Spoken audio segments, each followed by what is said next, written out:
பாட்டி ஏதாவது பண்ணி அந்த வெண்ணிலாவ வீட்ட விட்டு தொரத்தணும் அப்படின்னு யாரெல்லாம் நினைக்கிறீங்களோ, இந்த வீடியோக்கு ஒரு லைக் போட்டுருங்க. இங்க பாட்டி சிவகாமி கிட்ட பேசுறாங்க.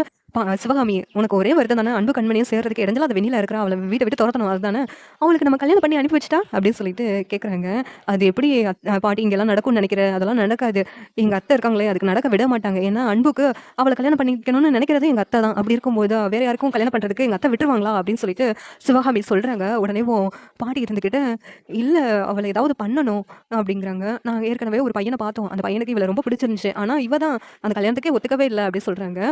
பாட்டி வந்துட்டு, "நீ அந்த பையன முதல்ல வர சொல்லு. நான் பேசுற விதத்துல பேசி இவள இந்த வீட்ட விட்டு அனுப்புற வேலைய பார்க்குறேன். நான் பேசினா யார் என்ன சொல்ல போறா?" அப்படின்ட்டு பாட்டி சொல்லிக்கிட்டு இருக்காங்க. ஒண்ணு சிவகாமி, "அந்த பையன பத்தி நீங்க கார்த்திகிட்ட கேட்டீங்கன்னா தெரியும்." அப்படின்னு சொல்றாங்க. பாட்டி கார்த்திகிட்ட கேட்டு தெரிஞ்சுட்டு அந்த பையனையும் வர சொல்றாங்க. வீட்டுக்கு வர சொன்னதும் அந்த பையன் அவன் திடீர்னு வீட்டுக்கு வந்ததும் இங்க வெண்ணிலா ஷாக் ஆகுறாங்க. "மறுபடியும் எதுக்கு இவன் வந்தான்?" அப்படின்னு சொல்லிட்டு.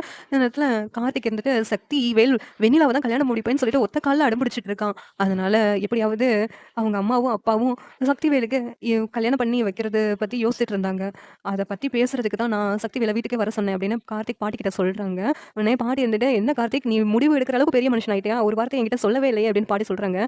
உடனேவும் வைதகி பாட்டி இருந்துட்டு, "இன்னும் எத்தன நாள் தான் இவ இந்த வீட்லயே இருப்பா? கண்மணியோட ஃப்ரெண்டு தானே. கண்மணிக்கு கல்யாணம் ஆயிடுச்சுல்ல. அதே மாதிரி இவளுக்கும் கால நேரத்துல கல்யாணம் பண்ணி அனுப்புனா தானே. அதனால தான் நான் தான் கார்த்திட்ட சொல்லி இங்க அவன வர சொன்னது. அந்த பையனுக்கு இவள ரொம்ப பிடிச்சிருச்சு. அப்படி இருக்கும்போது இவளுக்கும் அவன கல்யாணம் பண்ணி வச்சிர வேண்டியதானே." அப்படின்னு சொல்லிட்டு பாட்டி சொல்றாங்க. உடனே வெண்ணிலா வந்துட்டு, "எனக்கெல்லாம் கல்யாணம்லாம் வேண்டாம். இப்போதைக்கு நான் கல்யாணம் பண்ணல." அப்படிங்கிறாங்க. உடனே உன் பாட்டி, "உனக்கு இப்போதைக்கு என்ன கல்யாணம் பண்றது பிடிக்காம இருக்கலாம். ஆனா உனக்கும் வயசாயிடுச்சுலம்மா.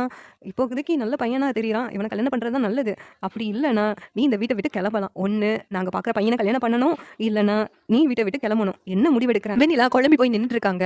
இந்த சீரியல் எப்படி இருந்தா நல்லா இருக்கும் நீங்க நினைக்கிறீங்கன்னு கமெண்ட் பண்ணுங்க. இந்த வீடியோ பிடிச்சிருந்தா லைக் பண்ணுங்க, ஷேர் பண்ணுங்க, சப்ஸ்கிரைப் பண்ணுங்க. Thank you.